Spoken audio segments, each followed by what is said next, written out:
आज हम व्यवस्था विवरण की पुस्तक में 31वें अध्याय का अध्ययन करेंगे।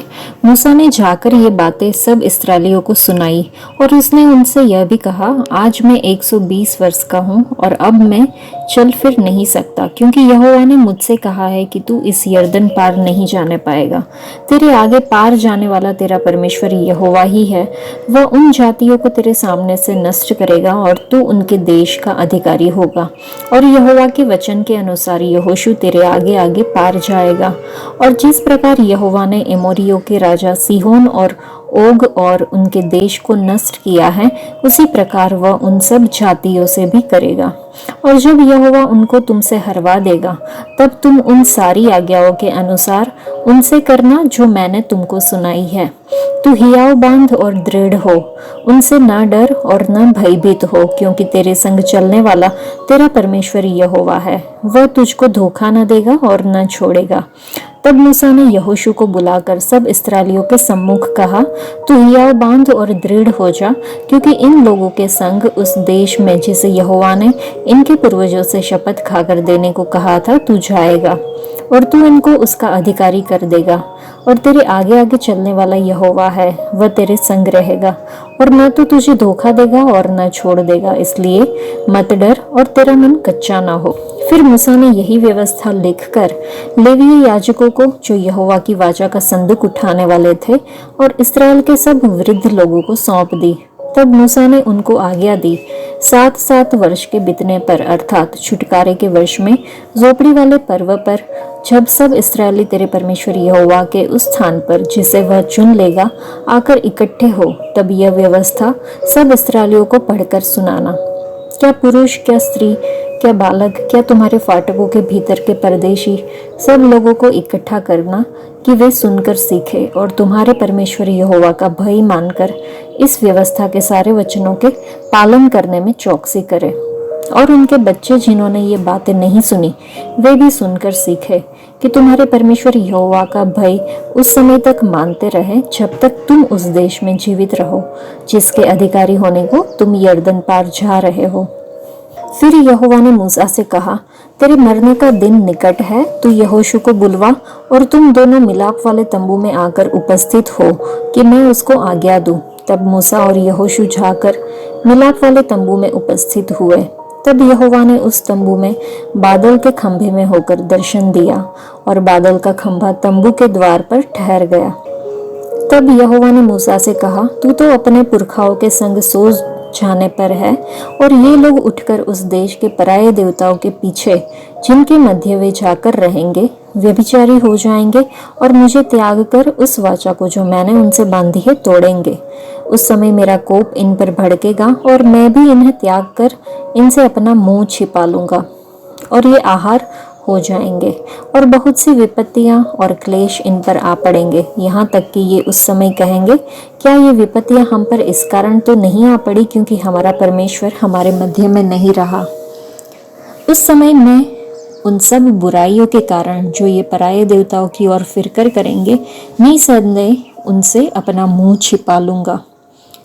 इसलिए अब तुम यह गीत लिख लो और तू इसे इस्राएलियों को सिखाकर कंठस्थ करा देना, इसलिए कि यह गीत उनके विरुद्ध मेरा साक्षी ठहरे। जब मैं इनको उस देश में पहुंचाऊंगा जिसे देने की मैंने इनके पूर्वजों से शपथ खाई थी और जिसमें दूध और मधु की धाराएं बहती है, और खाते खाते इनका पेट भर जाए और ये हष्ट पुष्ट हो जाएंगे, तब ये पराये देवताओं की ओर फिरकर उनकी उपासना करने लगेंगे और मेरा तिरस्कार करके मेरी वाचा को तोड़ देंगे। वरन अभी भी जब मैं इन्हें उस देश में जिसके विषय मैंने शपथ खाई है पहुंचा नहीं चुका, मुझे मालूम है कि ये क्या क्या कल्पना कर रहे हैं। इसलिए जब बहुत सी विपत्तियां और क्लेश इन पर आ पड़ेंगे, तब यह गीत इन पर साक्षी देगा, क्योंकि इनकी संतान इसको कभी भी नहीं भूलेगी। तब मूसा ने उसी दिन यह गीत लिखकर इस्राएलियों को सिखाया।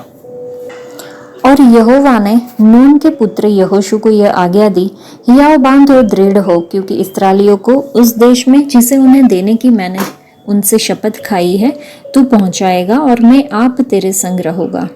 जब मूसा इस व्यवस्था के वचन को आदि से अंत तक पुस्तक में लिख चुका, तब उसने यहोवा का संदूक उठाने वाले लेवियों को आज्ञा दी, व्यवस्था की इस पुस्तक को लेकर अपने परमेश्वर यहोवा की वाचा के संदूक के पास रख दो कि यह वहां तुझ पर साक्षी देती रहे, क्योंकि तेरा बलवा और हठ मुझे मालूम है। देखो, मेरे जीवित और संग रहते हुए भी तुम यहोवा से बलवा करते आए हो, फिर मेरे मरने के बाद भी क्यों न करोगे।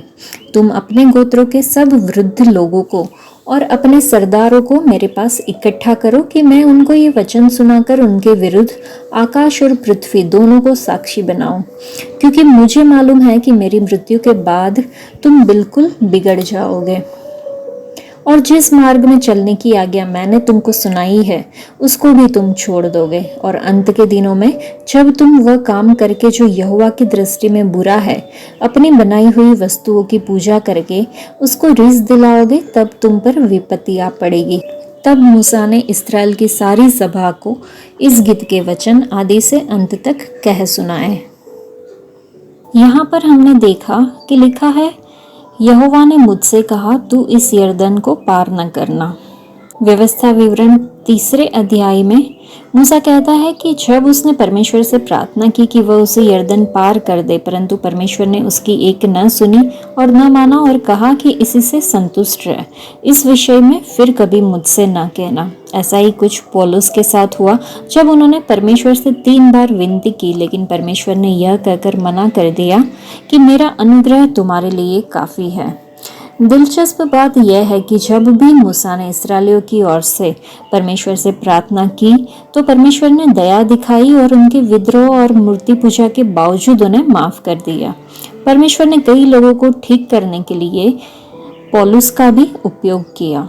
परमेश्वर ने व्यक्तिगत जरूरतों के लिए मूसा और पौलुस के अनुरोध को क्यों अस्वीकार कर दिया?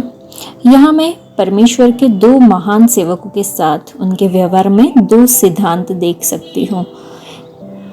जब हम खुद के स्थान पर अंतराल में खड़े होकर दूसरों के लिए बलिदान पूर्ण मध्यस्थता करेंगे तो परमेश्वर हमारे अनुरोध को सहर्ष स्वीकार करेंगे। और दूसरा, जितनी बड़ी हमारी बुलाहट होगी उतना ही हमारी सेवा की गुणवत्ता ज़्यादा होगी। आइए हम अपनी सेवा में उत्कृष्टता प्राप्त करें और दूसरों के लिए बलिदान पूर्ण मध्यस्थता करें ताकि वे धन्य हो सके। अपने दिल के दर्द से हम दूसरों को आराम दे सकते हैं। तो परमेश्वर हमें अपनी शर्तों पर मित्र कहते हैं। व्यक्तिगत दर्द या पीड़ा हमारे संघर्षों का साथी है। तो परमेश्वर भविष्यवाणी करते हैं और चेतावनी देते हैं। हमें बहुत सावधान रहना चाहिए कि हम किसी भी तरह से परमेश्वर को त्याग ना करें। परमेश्वर हमसे कहते हैं, परंतु मेरा धर्मी दास विश्वास से जीवित रहेगा, यदि वह पीछे फिरे तो मेरा प्राण उससे प्रसन्न ना होगा। पवित्र शास्त्र बाइबल हमें चेतावनी देती है कि हम मूर्ख न बने और सत्य की आज्ञा का उल्लंघन ना करें। यह स्पष्ट रूप से हमें बताता है कि हम सत्य की अवज्ञा करने और विश्वास से पीछे हटने के लिए झूठे सिद्धांतों से अभिभूत हो सकते हैं। परमेश्वर हमसे अपेक्षा करते हैं कि हम उनकी आज्ञाओं का पालन करें, विश्वास में दृढ़ रहे और सबसे ऊपर उनसे प्रेम करें। हृदय की कठोरता से बचने के लिए हमें अपने हृदयों को परमेश्वर के वचनों और परमेश्वर के तरीकों के प्रति समर्पित करना चाहिए, विशेषकर परीक्षण के समय में। तो क्या हम सावधान हैं कि हम प्रभु को न त्यागे और उस वाचा को न तोड़े जो उन्होंने अपने रक्त के माध्यम से हमारे साथ बनाई है। जंगल में एक गीत के साथ शुरू हुई यात्रा एक गीत के साथ समाप्त होनी थी। मूसा ने गीत लिखा और इस्राएलियों को सिखाया। आज भी परमेश्वर अपने लोगों को गीत देते हैं, वे उनकी महिमा का गुणगान करते हैं। ये गीत परमेश्वर की आराधना का अभिन्न अंग होते हैं। पौलुस और सिलास जेल में परमेश्वर से प्रार्थना कर रहे थे और भजन गा रहे थे। गीत परमेश्वर के प्रति हमारे प्रेम, विश्वास और कृतज्ञता की अभिव्यक्ति है। हमें प्रभु की स्तुति गाने की इस अनमोल आदत को विकसित करने की आवश्यकता है। हमारा स्वर और लहजा परमेश्वर के लिए महत्वहीन है। वह हमारे दृष्टिकोण और विश्वसनीयता के बारे में चिंतित है। आज के लिए इतना ही। परमेश्वर आप सबको आशीष दे। धन्यवाद।